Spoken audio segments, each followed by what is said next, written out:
ओम नमो भगवते वासुदेवाय। ओम नमो भगवते वासुदेवाय। ओम नमो भगवते वासुदेवाय।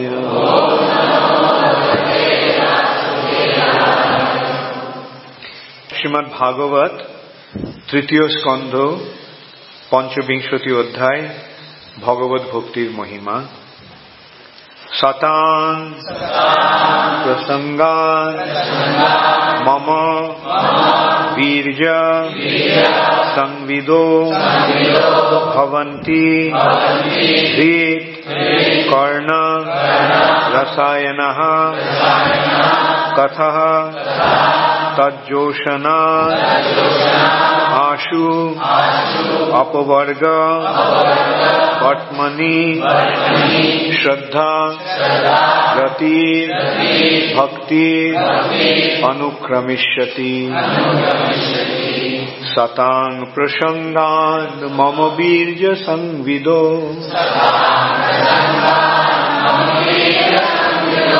भवन्ति हृत्कर्ण रसायना कथा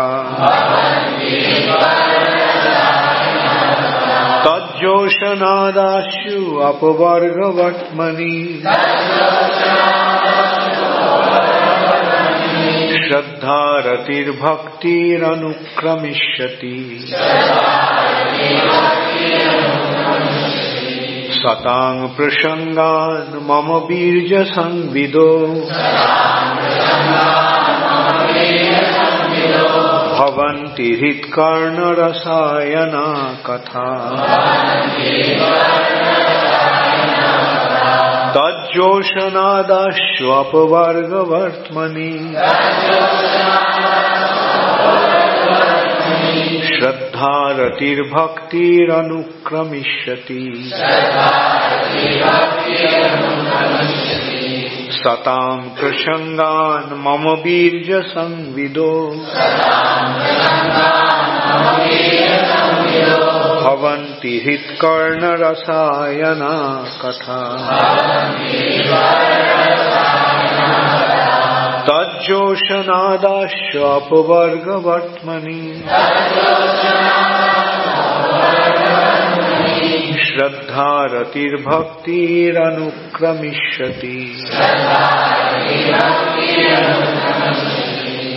सताम शुद्ध भक्तদের प्रसंगात संग प्रभावे मम आमार वीर्य अद्भुत कार्यकलाप संविदः आलोचनार फले भवन्ति হয় हृत् हृदये कर्ण काने रस आयना आनंददायक कथा काहिनी तत् तार जोशना अनुशीलनेर द्वारा आशु शीघ्रई अपवर्ग मुक्तिर वर्त्मनि मार्गे श्रद्धा दृढ़ विश्वास रति आकर्षण भक्ति भक्ति अनुक्रमिष्यति क्रमश प्रकाशित हबे। अनुवाद शुद्ध भक्तদের संगे परमेश्वर भगवानेर लीलाবিলাস एवं कार्यकलापेर आलोचना हृदय और कर्णेर प्रीति सम्पादन करे एवं सन्तुष्टि विधान करे। এই প্রকার জ্ঞানের আলোচনার ফলে ধীরে ধীরে মুক্তির পথে অগ্রসর হওয়া যায়। এইভাবে মুক্ত হওয়ার পর যথাক্রমে প্রথমে শ্রদ্ধা, পরে রতি ও অবশেষে প্রেম ভক্তির উদয় হয়। তাৎপর্য কৃষ্ণ ভাবনামৃত এবং ভগবত ভক্তির পথে অগ্রসর হওয়ার পন্থা চেষ্টা করতে হয়। এই প্রকার সঙ্গ ব্যতীত ভগবত ভক্তির পথে উন্নতি সাধন করা সম্ভব নয়। কেবল ব্যবহারিক জ্ঞানের দ্বারা অথবা অধ্যয়নের দ্বারা যথাযথভাবে উন্নতি সাধন করা সম্ভব বিষয়ী সঙ্গ ত্যাগ করে ভগবত ভক্তের সঙ্গ করার চেষ্টা করা উচিত। কেননা ভগবত ভক্তের সঙ্গ ব্যতীত পরমেশ্বর ভগবানের কার্যকলাপ হৃদয়ঙ্গম করা যায় না। মানুষ সাধারণত পরম তত্ত্বের নির্বিশেষ রূপকে স্বীকার করে। যেহেতু তারা ভগবত ভক্তের সঙ্গ করে না, তাই তারা বুঝতে পারে না যে পরম তত্ত্ব হচ্ছেন এক সবিশেষ পুরুষ এবং তার কার্যকলাপ রয়েছে। এটি অত্যন্ত কঠিন বিষয় এবং যতক্ষণ পর্যন্ত না পরম তত্ত্বের সবিশেষ রূপ সম্বন্ধে অবগত হওয়া যায় ততক্ষণ ভক্তির কোনো অর্থই হয় না। সেবা বা ভক্তি নিরাকার বা নির্বিশেষ কোনো কিছুতে করা যায় না। সেবা কোনো ব্যক্তিকে করতে হয়। শ্রীমদ্ ভাগবত এবং অন্যান্য বৈদিক শাস্ত্রে পরমেশ্বর ভগবানের কার্যকলাপের বর্ণনা করা হয়েছে। অভক্তরা সেগুলি পাঠ করে কৃষ্ণ ভক্তির মূল্য নিরূপণ করতে পারে না। তারা মনে করে যে এই সমস্ত কার্যকলাপের বর্ণনা কতগুলি মন গড়া গল্প কথা। ভগবত ভক্তির মহিমা তারা হৃদয়ঙ্গম করতে পারে না, কেননা যথাযথভাবে ভগবত ভক্তি সম্বন্ধে তাদের কাছে বিশ্লেষণ করা হয়নি। পরমেশ্বর ভগবানের সবিশেষ কার্যকলাপ হৃদয়ঙ্গম করতে হলে তাকে ভগবত ভক্তের সঙ্গ করার চেষ্টা করতে হয় এবং এই সঙ্গ প্রভাবে যখন ভগবানের অপ্রাকৃত কার্যকলাপের সম্বন্ধে মনন হয় ও হৃদয়ঙ্গম করার চেষ্টা করা হয়, তখন তার কাছে মুক্তির দ্বার খুলে যায় এবং তিনি মুক্ত হন। পরমেশ্বর ভগবানের প্রতি যার সুদৃঢ় শ্রদ্ধা রয়েছে তিনি নিষ্ঠাপরায়ণ হন এবং ভগবান এবং তার ভক্তদের সঙ্গ করার প্রতি তার আকর্ষণ বর্ধিত হয়। ভগবত ভক্তের সঙ্গ করা মানে ভগবানের সঙ্গ করা। যে ভক্ত এইভাবে সঙ্গ করেন তার ভগবানের সেবা করার বাসনা বর্ধিত হয় এবং তারপর ভগবত ভক্তির চিন্ময় স্তরে অবস্থিত হওয়ার ফলে তিনি ধীরে ধীরে সিদ্ধি লাভ করেন। কপিল দেব তার মা দেবাহুতিকে এই উপদেশ দিচ্ছেন। আপনারা কে কে চতুর্থ স্কন্ধ ভাগবত ভক্তের শ্রীমদ্ ভাগবতের তৃতীয় স্কন্ধের এই অধ্যায় ইতিপূর্বে পাঠ করেছেন? কে কে করেছেন হাত তুলুন। আচ্ছা, কে কে পড়েননি হাত তুলুন। আচ্ছা, কপিল দেব কে কে জানেন হাত তুলুন। কপিল দেব কে কে জানেন না হাত তুলুন। আচ্ছা, ওকে, ভালো। আমি দেখতে চাইছিলাম কোত্থেকে আমি পাঠ শুরু করব। কপিল দেব হচ্ছেন ভগবানের অবতার। কপিল দেবের পিতৃদেব হচ্ছেন কর্দম মুনি আর তার মা হচ্ছেন দেবহূতি। দেবহূতি ছিলেন স্বয়ম্ভুব মনুর কন্যা। স্বয়ম্ভুব মনু হচ্ছেন ব্রহ্মার পুত্র। তাহলে বুঝতে পারছেন সৃষ্টির শুরুতেই এই ঘটনাটা ঘটছে। ব্রহ্মার পুত্র হচ্ছেন স্বয়ম্ভুব মনু। স্বয়ংভূ কার নাম? স্বয়ংভূ হচ্ছে ব্রহ্মার এক নাম। স্বয়ংভূ যিনি নিজে থেকেই আবির্ভূত হয়েছে। আর ব্রহ্মার পুত্র হচ্ছেন স্বয়ংভুব বা স্বয়ংভুব মনু। এই স্বয়ংভুব মনুর 3 কন্যা ছিল, আকুতি, প্রসূতি আর দেবহূতি। আর তার 2 পুত্র ছিল, 2 ছেলে। তারা হচ্ছেন যে প্রিয়ব্রত এবং উত্তানপাদ। তো ব্রহ্মার এই উত্তানপাদেরই ছেলে হচ্ছেন ধ্রুব মহারাজ। আর মেয়েদের মধ্যে দেবাহুতির বিয়ে হয়েছিল কর্দম মুনির সঙ্গে। কর্দম মুনিরও উৎপত্তি ব্রহ্মার শরীর থেকেই হয়েছিল। পুত্র মানে তিনি সরাসরি ভাবে তার ব্রহ্মার কোন পুত্র, ব্রহ্মার যে সন্তান সন্ততি তারা ব্রহ্মার মানস পুত্র। তারা মন থেকে অথবা বিভিন্ন অঙ্গ থেকে তাদের উৎপত্তি হয়েছিল। যেমন এই যে স্বয়ম্ভুব মনু, স্বয়ম্ভুব মনুর জন্ম থেকে ব্রহ্মা আর ব্রহ্মার স্ত্রীর মাধ্যমে হয়নি। ব্রহ্মার স্ত্রী থেকে কোনো সন্তান সন্ততি সেইভাবে হয়নি। যেমন মনুর আবির্ভাব হয় ব্রহ্মার দক্ষিণ অঙ্গ থেকে, আর ব্রহ্মার বাম অঙ্গ থেকে শতরূপার আবির্ভাব হয়। এই মনু এবং শতরূপাই হচ্ছে প্রথম দম্পতি, এবং এই মনু এবং শতরূপা থেকেই মানুষের সৃষ্টি হয়েছে। তাই মনুর যেহেতু পুত্র বা মনুর সন্তান সন্ততি, তাই জন্য তাদের বলা হয় মানব। তো এই মনুর যে সন্তান সন্ততি, তাদের প্রথম ইতিহাস আমরা এইভাবে পাচ্ছি যে দেবহূতির সঙ্গে কর্দম মুনির বিবাহ হলো। কর্দম মুনি কি একজন ঋষি। তিনি সরস্বতী নদীর তীরে তিনি ধ্যানে মগ্ন সারাক্ষণ। আর শতরূপা হচ্ছে রাজার কন্যা। আর মনু কেবল রাজাই নয়, মনু হচ্ছে সারা পৃথিবীর অধীশ্বর বলা যায়। তো সেই রাজকন্যার সঙ্গে কার বিয়ে হলো? কর্দম মুনির, যার না আছে কোনো বাসস্থান, না আছে অন্ন বস্ত্রের সংস্থান, আর না আছে তার কোনো বাহ্য জ্ঞান। তিনি সর্বদাই ধ্যানে মগ্ন। কিন্তু ব্রহ্মা স্বয়ংভুব মনুকে বললেন যে তোমার কন্যার সঙ্গে বিয়ে হোক এই কর্দম মুনি। কেন? ব্রহ্মা জানতেন যে এই সংযোগের ফলে ভগবানের আবির্ভাব হবে। বহুদিন কর্দম মুনির বলতে গেলে কোনো বাহ্য জ্ঞান ছিল না। এই যে এক রাজকন্যার সঙ্গে তার বিয়ে হয়েছে, রাজকন্যার অবস্থা কিরকম সেই দিকে তার কোন রকম ভ্রুক্ষেপ ছিল না। আর শতরূপাও এমনই পতিব্রতা যে পতির যেই অবস্থা সেই অবস্থাকেই তিনি গ্রহণ করে নিয়েছেন। দেবহূতি।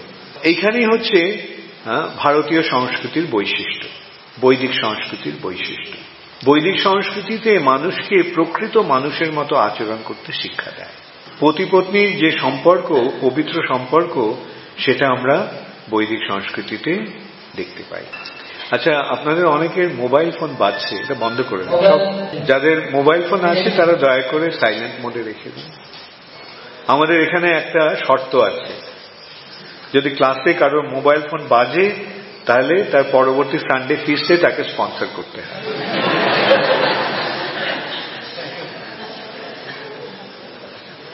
তো যারা সানডে ফিস্ট স্পন্সর করতে ভালোবাসে তারা আপনাদের মোবাইল ফোনটাকে চালু রাখুন। তো মনু কর্দম মুনি সেই একদিন দেখলেন, তার মনে হচ্ছে দেখলেন যে এই যে দেবহূতি তার পত্নী যে রাজকন্যা, সে জীর্ণ শীর্ণ হয়ে গেছে, তার মাথার চুলে জটা পড়ে গেছে, তার পরার মতো কোনো কাপড় নেই, গাছের ছাল পড়ে আছে। তো দেখে কর্দম মুনির খুব মনে কষ্ট হলো। ভাবলেন যে এই রাজকন্যা আমার জন্য এত দুঃখ কষ্ট ভোগ করছে। তখন তার মনে কষ্ট হলো এবং তিনি তখন ভাবলেন যে রাজকন্যাকে কিছু সুভোগের আয়োজন করা যায়। তো তিনি কি করলেন? তিনি একটা গ্রহ তৈরি করলেন, আর সেই গ্রহটি সব রকমের ঐশ্বর্য সম্ভার এবং সুভোগের সামগ্রীতে পরিপূর্ণ। আর সেই গ্রহটি কি? সেটি মনের ইচ্ছা অনুসারে ইয়েতে ভ্রমণ করতে পারে, অন্তরিক্ষে ভ্রমণ করতে পারে। আর সেখানে অসংখ্য দাস দাসী, এবং সেখানে কর্দম মুনি দেবহূতিকে নিয়ে বহুদিন ব্রহ্মাণ্ডের বিভিন্ন স্থানে ভ্রমণ করলেন, এবং তাদের মিলনের ফলে প্রথমে কয়েকজন কন্যার জন্ম হল এবং অবশেষে কপিল মুনির জন্ম হল। কপিল মুনি হচ্ছেন ভগবানের অবতার। কপিল মুনির জন্মের কিছুদিন পর কর্দম মুনি গৃহত্যাগ করে তিনি বনে চলে গেলেন। তারপরে কর্দম মুনি চলে যাওয়ার সময় তিনি তার পত্নী দেবহূতির ভার, তার পুত্র, এবং এখানে আমরা দেখতে পাচ্ছি এক সময় দেবহূতি দেবহূতি এবং কর্দমমনের দুজনেরই জ্ঞান ছিল, জানা ছিল যে তাদের যে পুত্র তিনি হচ্ছেন স্বয়ং ভগবান। এবং দেবহূতি তাই একসময় কপিল দেবকে প্রশ্ন করলেন যে এই জড়জগতের যে দুঃখময় পরিস্থিতি, এই পরিস্থিতি থেকে উদ্ধার লাভের উপায় কি? ইন্দ্রিয় সুখ ভোগের যে দুঃখময় পরিস্থিতি, এই পরিস্থিতি থেকে কিভাবে উদ্ধার লাভ করা যায়? আমি এই জঘন্য ইন্দ্রিয় তৃপ্তি সুখ ভোগের চেষ্টায় প্রতি পূর্ণভাবে বিরক্ত হয়েছি। তখন কপিল দেব তার মাকে উপদেশ দিতে শুরু করেন, এবং এই যে উপদেশ সেটি এই অধ্যায়ে ভগবত ভক্তির মহিমার মাধ্যমে বর্ণিত হয়েছে। কপিল মুনি তার মাকে কি বোঝালেন? তিনি বোঝালেন যে এই জড়জগতের বন্ধন থেকে মুক্ত হওয়ার একমাত্র উপায় হচ্ছে ভগবত ভক্তি। ভগবত ভক্তি ছাড়া জড়জগতের বন্ধন থেকে মুক্ত হওয়ার আর কোনো উপায় নেই। এই তত্ত্ব বিশ্লেষণ করতে করতে কপিল মুনি এই শ্লোকটিতে এসেছেন। এই শ্লোকটিতে তিনি কি বিশ্লেষণ করছেন? শতাং প্রসঙ্গান মম বীর্য সংবিদ। সৎ মানে সাধু, আর সাধু মানে ভগবত ভক্ত। সাধু মানে এই নয় লম্বা লম্বা বড় চুল থাকলে অথবা দাড়ি থাকলেই সাধু হয় না, অথবা গেরুয়া কাপড় পরলেই সাধু হয় না। সাধুকে মহাত্মানস্তু মাং পার্থ দৈবীং প্রকৃতি আশ্রিত, যিনি ভগবানের দৈবী প্রকৃতি বা অন্তরঙ্গ শক্তি অর্থাৎ ভগবত ভক্তির পন্থা অবলম্বন করেছেন, তিনি হচ্ছেন মহাত্মা বা সাধু। তো এখানে তিনি বলছেন যে শতাং প্রসঙ্গান, এই সাধুদের প্রসঙ্গান মানে সঙ্গ প্রভাবে, সাধুদের সঙ্গ করার ফলে মম বীর্য সংবিদ, আমার মহিমা সমন্বিত বা আমার বীর্য সমন্বিত ভগবত কথা প্রকাশিত হয়। কেন? ভগবানের ভক্ত সঙ্গ করলে ভক্ত কি শোনাবে? ভগবানের ভক্ত সঙ্গ প্রভাবে কি আমরা এই ভৌতিক জগতের কাহিনী শুনতে পাই? না, ভগবানের সঙ্গ প্রভাবে আমরা ভগবানের লীলাবিলাসের কথা, ভগবানের মহিমার কথা আমরা শ্রবণ করতে পারি। এই যেমন আপনারা এখন অনেকে এই তীর্থ ভ্রমণে বেরিয়েছে, তীর্থ ভ্রমণে ভক্ত সঙ্গ হচ্ছে, আশ্রয় গৌরাঙ্গ প্রভুর সঙ্গ হচ্ছে এবং অন্যান্য ভক্তদের সঙ্গ হচ্ছে। তার ফলে কি কথা হচ্ছে? ভগবানের কথা হচ্ছে। তো তার মানে তাহলে দেখা যাচ্ছে ভগবত ভক্তের সঙ্গ প্রভাবে কি হয়? ভগবত ভক্তির, ভগবানের লীলাবিলাসের এবং ভগবত তত্ত্বের মহিমা আমরা জানতে পারি। তার ফলে কি হয়? ভবন্তি, ভবন্তি শব্দটার অর্থ কি? হয়। ভবন্তি হৃৎকর্ণ রসায়না কথা, হৃদয় এবং কর্ণের রস আয়ন। রস আয়ন, রসটা কি বস্তু? রস বস্তুটা হচ্ছে আনন্দের ভিত্তি, যার মধ্যে দিয়ে আনন্দ আস্বাদন হয় বা হৃদয়ের ভাবের উপলব্ধি হয়, সেটি হচ্ছে রস। এবং এই রসায়ন, এই রসের প্রভাবের দ্বারা প্রভাবিত হয়ে আমরা প্রকৃত আনন্দ আস্বাদন করতে পারি। ভবন্তি হৃৎকর্ণ রসায়না কথা, অর্থাৎ ভগবত ভক্তের কাছে ভগবানের মহিমা শ্রবণ করার ফলে কি হয়? হৃদয় আনন্দে ভরে যায়, তাই নয় কি? না, ভক্তের কাছে ভগবানের কথা শুনলে মনের হৃদয়ে ব্যথার অনুভূতি হয়, হয় না? তো ভেরি গুড, অনেকের হয়। রাবণের হতো, রামের মহিমা শুনলে রাবণের হৃদয়ে জ্বলে যেত। তেমনি দুর্যোধনেরও যুধিষ্ঠির এবং পাণ্ডবদের মহিমা শুনে, কৃষ্ণের মহিমা শুনে ওর একেবারে হৃদয় জ্বলতে থাকতো। নিজেই বলতো যে এক অসহ্য আগুনে আমার হৃদয় জ্বলে যাচ্ছে। কিন্তু ভক্তের হৃদয়, ভক্তের কাছে ভগবানের কথা শুনলে কি হয়? রসায়না কথা, আনন্দের উন্মেষ হয়, আনন্দের উদয় হয়। এবং তার ফলে কি হয়? তজ্জোষণাৎ, তার ফলে আশু, শীঘ্রই। আশু মানে খুব তাড়াতাড়ি। তজ্জোষণাৎ আশু, সেই অনুশীলনের ফলে শীঘ্রই, অর্থাৎ ভগবত ভক্তের কাছে ভগবানের লীলাবিলাস শোনার ফলে শীঘ্রই, অচিরেই অপবর্গ বর্তমনি, যে মুক্তির পথ প্রশস্ত হয়ে যায়। যেমন প বর্গ শব্দটার অর্থ কি? প বর্গ হচ্ছে ভৌতিক জগতের যে স্থিতি, সেটা হচ্ছে প বর্গ, জড় জাগতিক স্থিতি। জড় জাগতিক স্থিতিতে কি হচ্ছে? জড় জাগতিক স্থিতি হচ্ছে প বর্গ কি? প ফ ব ভ ম। এই যে এটা কটা বর্গ আছে বাংলা ইয়েতে? 5টা। কি বর্গ? ক, চ, ট, ত, প। ক বর্গ, চ বর্গ, ট বর্গ, ত বর্গ এবং সবশেষে প বর্গ। আর এই প বর্গতে কি কি শব্দ আছে, কি কি অক্ষর আছে? প ফ ব ভ ম। এই প বর্গ হচ্ছে ভৌতিক জীবনের প্রতীক। যেমন পতে কি? পতে হচ্ছে পাপ অথবা পরিশ্রম, এবং তারপরে এই পরিশ্রমের ফলে কি হচ্ছে? ফেন। যেমন মুখে ফেনা উঠে যাচ্ছে, কাজ করতে করতে, খাটতে খাটতে, পরিশ্রম করতে করতে, এই জড়জগতের সঙ্গে বোঝাপড়া করতে গিয়ে পরিশ্রম করতে করতে মুখে ফেনা উঠে যায়। তারপরে ব, এই সমস্ত পরিশ্রম, এই সমস্ত প্রচেষ্টা ব্যর্থ। তারপরে কি হচ্ছে? ভতে ভয়, আর তারপরে মতে মৃত্যু। তো এই যে প বর্গ, সেই প বর্গটা বিনষ্ট হয়ে যায়, তাই বলা হচ্ছে অপ বর্গ। অ মানে না, অ মানে নিষেধ। এই প বর্গ নিষেধ হয়ে যাচ্ছে। তাই সাধু সঙ্গের কৃষ্ণ কথা শ্রবণের ফলে কি হচ্ছে? তজ্জোষণা দাসু অপবর্গ বর্তমানি।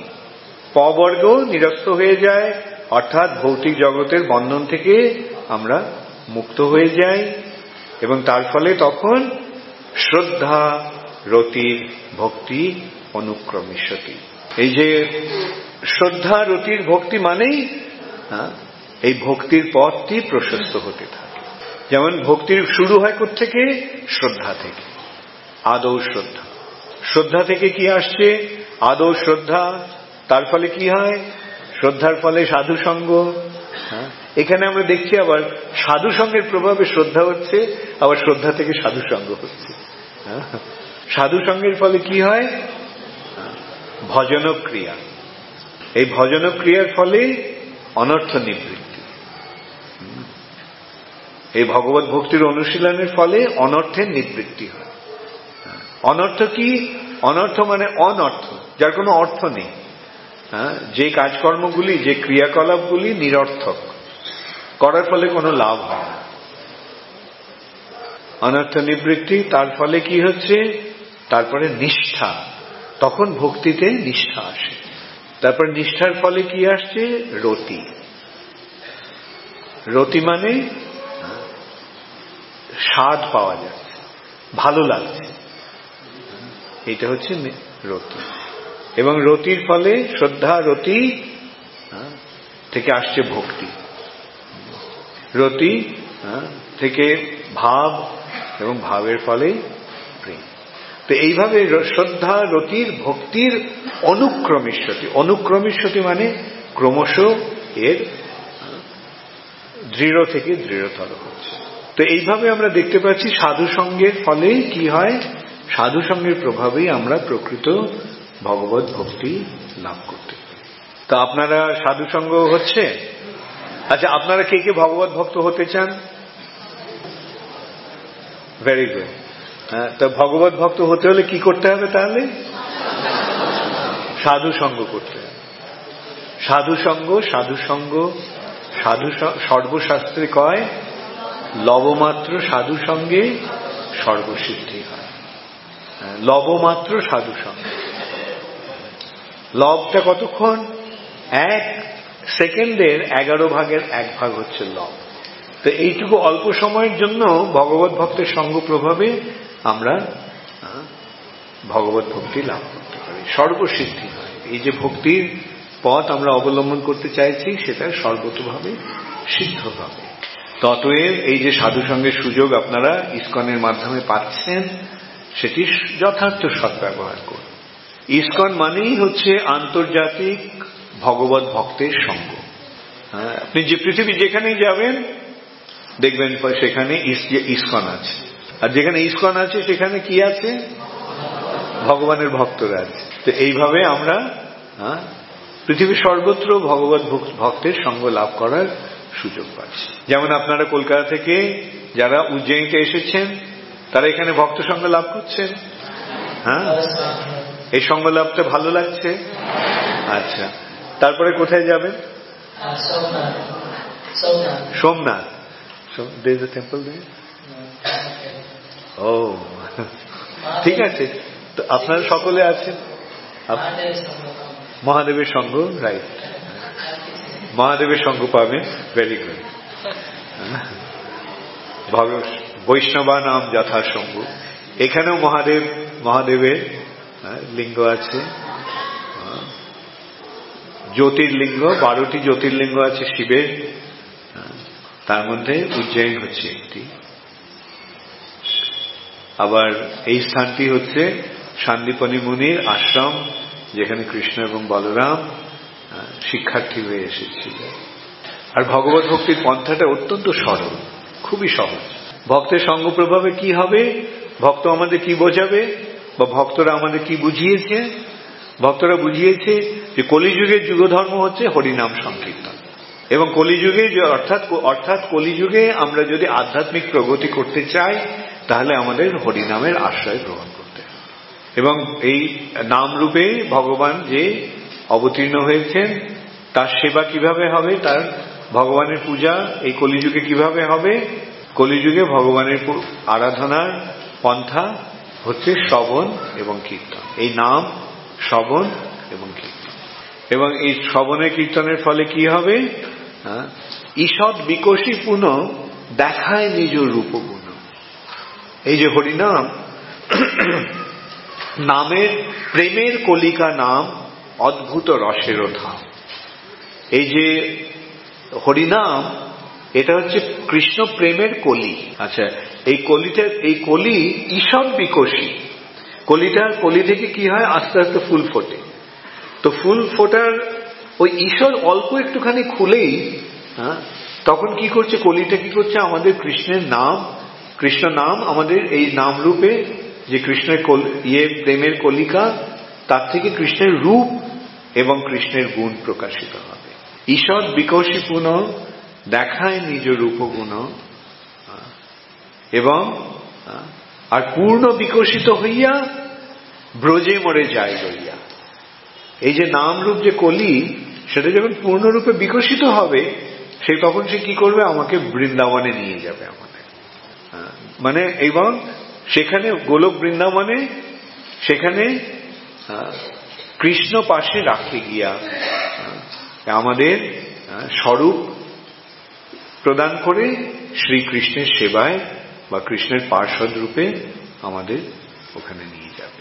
তাহলে দেখুন, এই নামের মধ্যে সবকিছু রয়েছে। তাহলে ইসকনে এলে আমরা কি জানতে পারছি? ইসকনে এলে আমরা এই শিক্ষা পাচ্ছি যে নামাশ্রয় করি যতনে তুমি থাকো হো আপন কাজে। নাম আশ্রয় করে তুমি সযতনে নিজের কাজ নিয়ে থাকো। ইসকন ছাড়া কোথাও এই শিক্ষা পাওয়া যাচ্ছে? ইসকনে আসার ফলে হয়তো অন্যান্য যে সংস্থা আছে তাদের সঙ্গে যোগসাযোগ হচ্ছে, কিন্তু প্রথমে আমরা ইসকনের মাধ্যমেই এই তত্ত্বটা জানতে পারছি। ইসকন ছাড়া, ইসকনে না হলে আপনারা কি করতেন? আপনারা এই উজ্জয়িনীতে আসতেন না কলকাতায় দুর্গাপূজা করতেন? সব ওই দুর্গাপূজা কালী পূজা নিয়ে মেতে থাকে। দুর্গাপূজার পরে লক্ষ্মী পূজা, দুর্গাপূজা, লক্ষ্মী পূজা, কালী পূজা। কিন্তু ইসকনে আসার ফলে কি হয়েছে? ইসকনে আসার ফলে আমরা জানতে পেরেছি দেবতা আর ভগবানের মধ্যে পার্থক্য কি। এই যে দেব দেবী, এরা কারা? দেব দেবীরা হচ্ছে এই ব্রহ্মাণ্ডের বিভিন্ন বিভিন্ন বিভাগীয় অধিকর্তা, কর্তা এবং কর্ত্রী। যেমন ইন্দ্রদেব, দেবতা, ওর কাজটা কি? ইন্দ্র হচ্ছে বৃষ্টির দেবতা, অগ্নিদেব আগুনের দেবতা, বরুণ দেব জলের দেবতা। অর্থাৎ এই যে আগুন, বৃষ্টি, জল ইত্যাদি বিভাগ রয়েছে, সেগুলির অধ্যক্ষতা করছেন এই সমস্ত দেবদেবীরা। আর এরকম বিভিন্ন বিভাগ রয়েছে, যেমন জলের বিভাগ, তারপরে আর কি বিভাগ আছে আপনারা মনে করতে পারেন? শিক্ষা বিভাগ। শিক্ষা বিভাগের অধ্যক্ষকে সরস্বতী।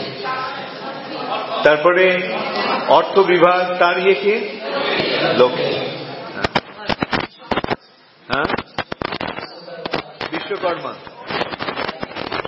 ইঞ্জিনিয়ারিং ডিপার্টমেন্টের অধিকর্তা বিশ্বকর্মা। তো এরা হচ্ছে দেব দেবী। কিন্তু ভগবানকে, ভগবান আর দেবদেবী সমান না। ভগবানকে ভগবান, ভগবান শব্দটার অর্থ কি হচ্ছে? ভগ অস্তি ইতি ভগবান। যার ভগ আছে তিনি ভগবান, যার ধন আছে তিনি ধনবান, যার গুণ আছে তিনি গুণবান। তাহলে ভগবান মানে যার ভগ আছে। এই ভগ বলতে কি বোঝানো হচ্ছে? যে যার মধ্যে সমগ্র ঐশ্বর্য, সমগ্র বীর্য, সমগ্র যশ, সমগ্র শ্রী, সমগ্র জ্ঞান এবং সমগ্র বৈরাগ্য রয়েছে, তিনি হচ্ছেন ভগবান। তাহলে ইসকন আমাদের কি শিক্ষা দিচ্ছে? প্রথমে আমাদের এমনিতে আমরা আগে কি ভাবতাম? দুর্গা, কালী, সরস্বতী, কৃষ্ণ, রাম এসব এক, এইভাবে আমরা সব একাকার করে দিয়েছিলাম। কিন্তু এখন আমরা জানতে পারছি কি দেবদেবী কারা আর ভগবান কি। এক হলে ঈশ্বর কৃষ্ণ আর সব কৃত্য। তো এইভাবে আমরা ইসকনের মাধ্যমে প্রকৃত তত্ত্বটি জানতে পেরেছি। এবং এই তত্ত্বটি যে যথাযথ সেটা কিভাবে আমরা প্রমাণ পাচ্ছি আমরা দেখছি। ভগবদ গীতাতে এই কথাই বলা হচ্ছে, শ্রীমৎ ভাগবতে এই কথা বলা হচ্ছে, ব্রহ্মসংহিতাতে এই কথা বলা হচ্ছে, সমস্ত বেদে এই কথা বলা হচ্ছে, সমস্ত পুরাণে এই কথা বলা হচ্ছে। অতএব এইভাবে প্রমাণিত হয়ে যাচ্ছে যে এইটি হচ্ছে প্রকৃত পন্থা।